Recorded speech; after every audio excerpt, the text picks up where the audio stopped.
The NFL on EA Sports has come to the Twin Cities at U.S. Bank Stadium in downtown Minneapolis. It can certainly get loud inside this building, and just a few moments ago when the Vikings were introduced, it was downright shaking in here. They're set for football as the Vikings get ready to do battle with Russell Wilson and the Seattle Seahawks. This will be taken short. And a nice return sets him up pretty good here at the 30-yard line. At their own 30-yard line.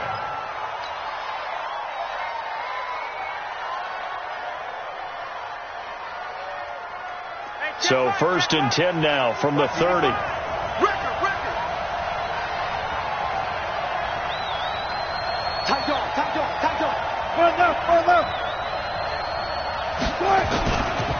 This is the Oklahoma State alum, Chris Carson. He'll wind up getting a yard on the game's first play at 2nd down. They tried a quick hitter inside, but that one was swallowed up because what they're hoping, those big defensive linemen will take the bait and move laterally and open up a crease that they can run through. Didn't happen on that play. On 2nd and 9, Wilson escaping the pressure right. That's complete to Disley, the tight end.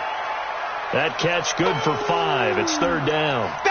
And, partner, I think that was a great example that not all tight ends are created equal because everything was right. Got the completion, but he's not one of the more dynamic guys in the league.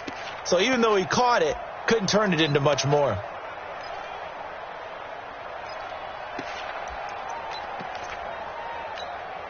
Third play of this opening drive as they're looking at a 3rd and 3.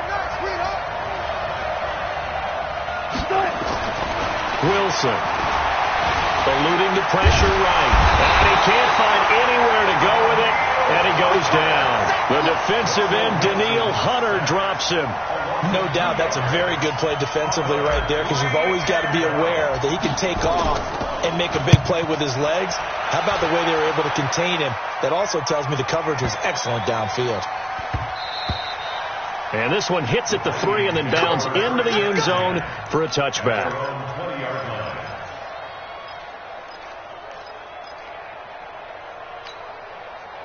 Cousins and the Vikings with a 1st and 10 at the 20.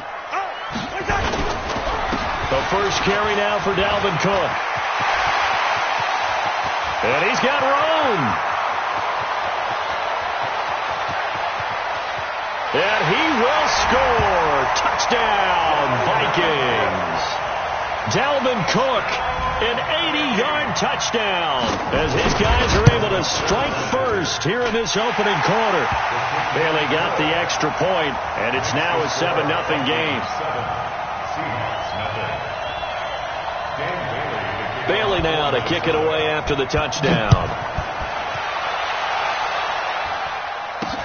This will be taken very short. And they're going to wind up with pretty good starting field position as they get it up past the 35. Coming to the line here to begin their next drive, the Seahawks offense.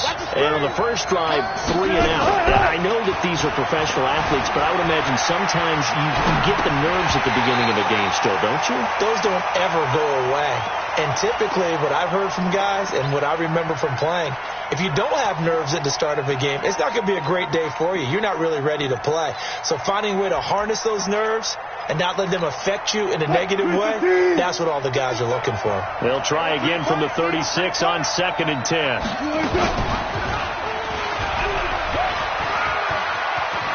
He's got a first down and then some at midfield. Yeah, he's going to be out of bounds, but not before he takes it inside the 40. A gain of 28 yards there and give him a first down. So they move from 136 over to the other as they come up on first down. Here's Carson. And down right around the 32-yard line, 4 yards on the pickup. I call that play a success. A nice inside run sets up a very manageable 2nd down. A very solid gain on that play.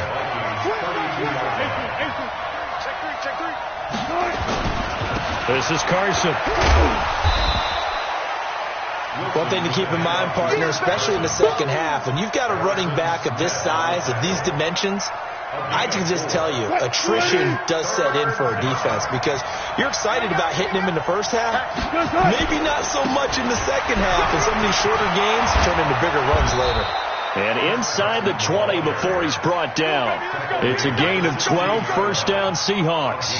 A much different second drive here, Charles. They go 3 and out the first time. This time they've been able to sustain something downfield. And that's what often happens. You get the game started. You have to get your footing underneath you. You have to get used to the flow of the game, the speed of the game.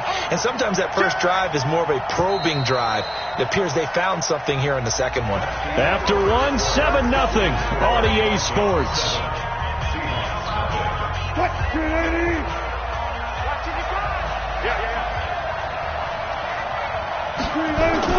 They'll run on first down. It's Carson, and he'll get it here to the 10-yard line.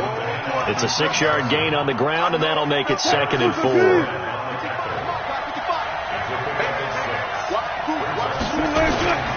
On 2nd down and 4, Wilson flushed out right, and he's going to have to eat this one as down he goes.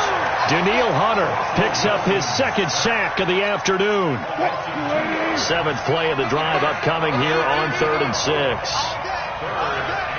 Check 15, check 15. 36 power.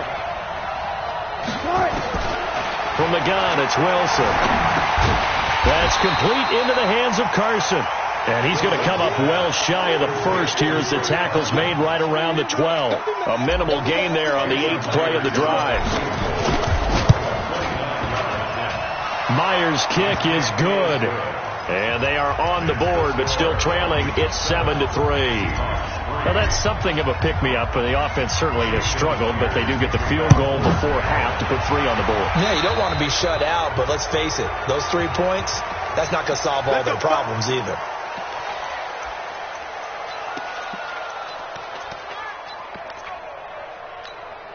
Good starting field position for the Vikings as they have it 1st and 10 at the 41-yard line. Cousins gives way to Cook. And he was able to shed the tackle, but the reserves come in for the stop. Jadeveon Clowney there on the stop. The Vikings going to signal for the first of their timeouts. They'll have 2 remaining as we step aside here in this second quarter.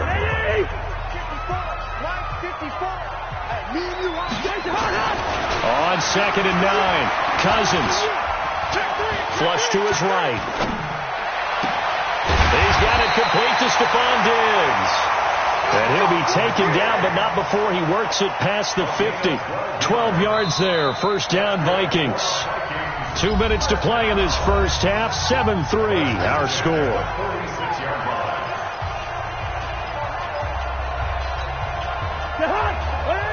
We remind you that coming up at halftime, we'll pay a visit to Jonathan Coachman. He's in Orlando, and he'll have our EA Sports halftime report. On 1st and 10, Cousins. And this will be incomplete. Physical play on the football there, and it's 2nd down. You get a tight end like this, and you know he's used to dishing out punishment, but here, he's one that has to absorb the contact, and as a result, unable to hold on to the football. So after the incompletion on 1st, now 2nd and 10. Now Cousins. Oh, he got position on him, and he pulls it in.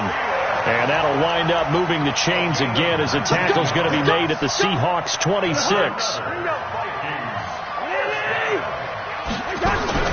First down, here's Cousins. Looking for Thielen, but it's intercepted. Trey Flowers picks it. And a great return as he takes us up just shy of the 45. Well, partner, let's talk Super Bowl. We have to. Before the year, by the way, we made predictions for the Super Bowl. You got one of the teams right. You had Kansas City and New Orleans, but you had the Saints winning. I also had the Saints there, but losing to New England. And now we get a chance to rectify things. So who's going to win the big game, partner? Well, I think San Francisco wins 35-34. MVP, usually a quarterback. But in this case, we're going to have an upset. Middle linebacker Fred Warner is going to have 13 tackles and an interception. And he can't get rid of it. He's taken down. Now the Seahawks going to use the first of their timeouts as they get the stoppage with a little over 50 seconds to go in the first half. They'll come up after the sack on a 2nd and 12. Now Wilson being chased out left. Now the Seahawks call the second of their 3 timeouts as the clock stops here with 46 seconds remaining in the first half.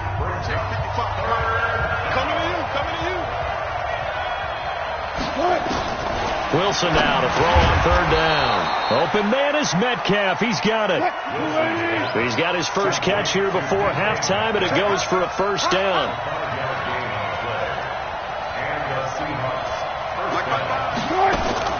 Throwing now, Wilson on 1st down.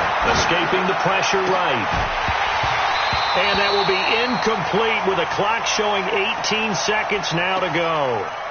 Got out of the pocket. Didn't look like he had anybody open, Charles, so just gets rid of it. And a good play by him. If no one's open and you don't have a running lane that you want to take, make the right choice. Get rid of it. Live to fight another down.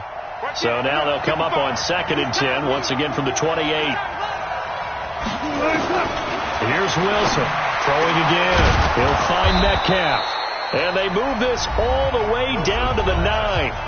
Now the Seahawks forced to use their 3rd and final timeout as they'll stop it with 13 seconds to play in half number 1. So it's 1st and goal and a great opportunity to get that lead back before the break. Again, Wilson toward the end zone, but that's going to wind up incomplete. Another shot from the 9 on 2nd and goal. To throw again is Wilson. Rolling to his right. To the goal line, but it's incomplete. So on 3rd down, the field goal unit will come out as they'll try to get 3 before half. From the left hash, a chip shot here. And Myers able to knock it through. And they'll get it back within a point at 7-6. So, yes, they'll still be down going into intermission, but the deficit is now made even smaller, very manageable. Yeah, and if nothing haywire happens here in his last couple of precious seconds, they will go into the locker room with a nice bounce in their step, having gotten a little bit closer on the scoreboard. Myers now converted on the field goal try. Now he's on to kick it away. That'll be taken in the end zone. And not wanting to risk anything here late in the half, he'll just take a knee, and they'll bring the football out to the 25.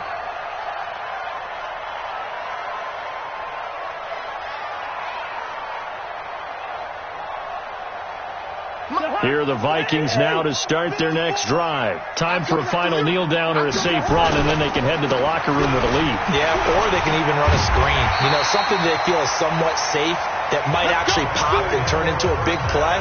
That's what you usually run in this situation. Or go 4 verticals because why not? Because you're feeling it, right? You're just feeling it. The Vikings have to like their position. They've got the lead. They get this football as well as we are back and underway for the second half. Let's go, let's go!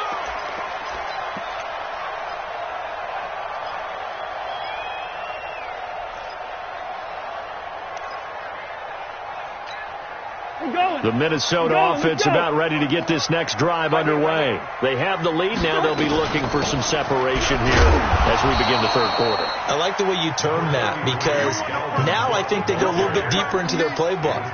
They like what they did in the first half. That worked okay. But in order to get the separation that you just talked about, change things up a little bit. Change your tendencies. Try and hit them a little bit more with some things they didn't see in the first half. See if they do just that. Trying to find a lane, but instead he'll get back to the line of scrimmage and no more. No gain on the play there, so they're left with a 3rd down and 6. And it looks like we've got a dime set here defensively. 6 DBs in the game. Hey, 382, let's listen. Hey, echo. From the shotgun, it's Cousins. And he's able to find Diggs. And all the way down to the 26. Cousins finding Diggs on a big one, 45 yards. I guess that answers the question of whether or not they're going to try to play conservative and protect this lead in the third quarter. And I think this is something we're seeing more and more of in the NFL. Teams not playing to protect leads, teams playing to extend them.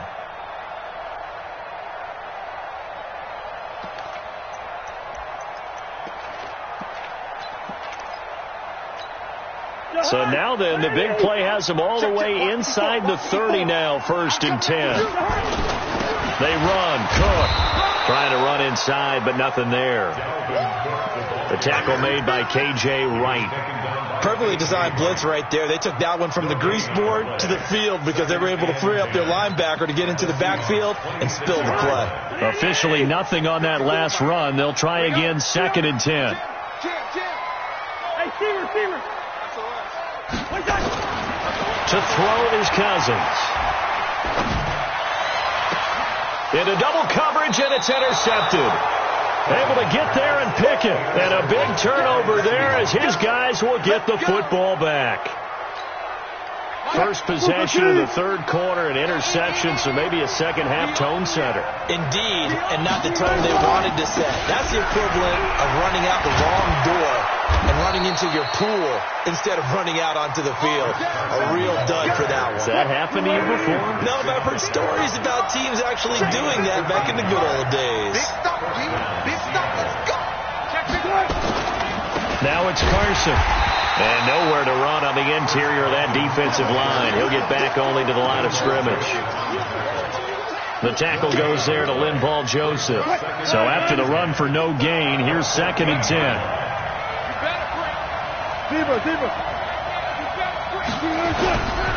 They run it with Carson. And running room scarce here. He's going to be stopped in his tracks at the line of scrimmage. No gain on the play there, so that doesn't help. Now they're looking up at a 3rd and 9 situation. And we return, welcoming you back to Minneapolis. This one's still anybody's ball game. It's a 1-point difference here as we begin the fourth quarter of play. He may try and run for this. And they stop him short of the first as he can only get to the 20. Give him a gain of 6 on the keeper, but it still brings up 4th. Wilson forced out to his left. He can run for it, and he will. Pete Carroll rolled the dice, but it didn't work out. And the Vikings, they have the football now in excellent field position.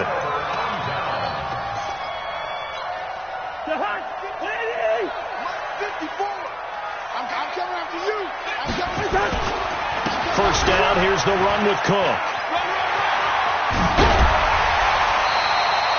That one goes for 16 yards. It sets him up 1st and goal.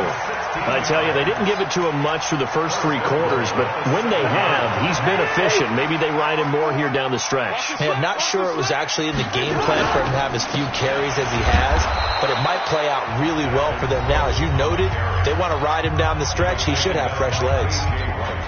That's a really alert defense there because they saw the heavy look come in from the offense, countered it with extra linebackers who brought a little bit of speed and heft, and able to really make a big-time play for their defense. And running room hard to come by here. He gets it down to the 8.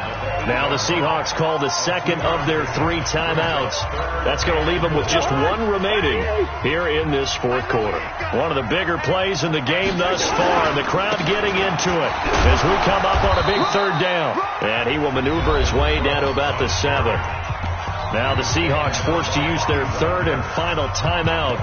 So that will leave them with no timeouts left. Still plenty of time on the clock. We'll see how that affects things here in this fourth quarter.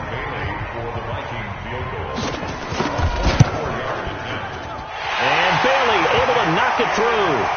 And they bump the lead up to 4 now at 10-6. So they get the 3, but you wonder now, is that going to be enough?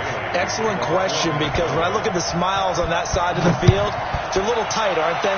If they had scored a touchdown there, those would be big half-moon grins right now because they'd feel a whole lot better about their position. And a touchdown in the other direction, all of a sudden, they're down. Let's go. Coming to the line here to begin their next drive, the Seahawks offense. And on that last drive, Went for it on fourth, turned it over. A good job by their defense, though. They held them to 3, but this offense, they've got to be a little bit better, a little bit more careful here. And sometimes when you see these calls on fourth down, when they decide to go for it, it's not necessarily the coach saying, I believe in my offense. Sometimes the coach saying, I believe in my defense. I can afford to go for it here, because if we don't get it, I don't think we'll give up more than 3. And that's exactly what happened there. You think that factored in? I do. I think that he had that in his mind going into the game, that I'm going to be aggressive on offense because I know I've got a defense that can hold up their end. Mike 55. On 1st and 10, it's Wilson. This one into the hands of Metcalf. 5 yards on the catch there, brings up 2nd down. 4th quarter, down to the final 2 minutes, and we've got a 1-score game. So it's Seahawk football as we march toward a conclusion. And let's see what they've come up with offensively after having time to talk it over. Sliding out of the pocket. This complete to Lockett. And he'll go down shy of the 40 at the 41. 7 yards there and a 1st down. 14.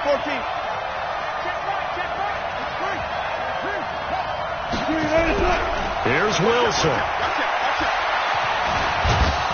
And this winds up a pickup of 2, maybe 2.5 to about the 39.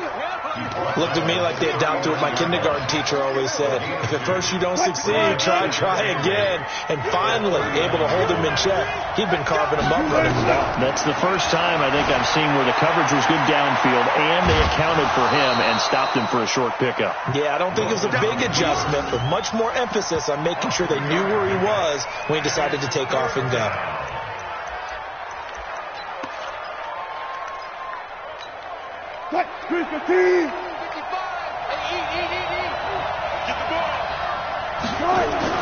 Back to throw. Eluding the ball. No, he lost the football. And the Vikings pick up the football. And his guys are going to take over at the 31-yard line. The Vikings going to signal for the first of their timeout.